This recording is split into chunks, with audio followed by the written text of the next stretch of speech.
છે સમૃદ્ધ ભારત. અમારા પ્રોજેક્ટનું નામ છે વોટર પ્યુરિફિકેશન મોડેલ.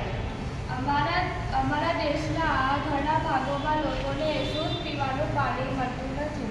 અશુદ્ધ પાણી પીવાથી કોલેરા, ટાઇફોઇડ અને ડાયરિયા જેવી બીમારીઓ ફેલાય છે. આ સમસ્યા દૂર કરવા માટે અમે મોડેલ બનાવ્યું છે. એમાં 4 સ્તરોનો ઉપયોગ કર્યો છે: રેતી, કોલસો, કાકરા અને કોટનનું કપડું. અને આમાં હું અશુદ્ધ પાણી નાખું છું. મને નીચે શુદ્ધ પાણી મળશે.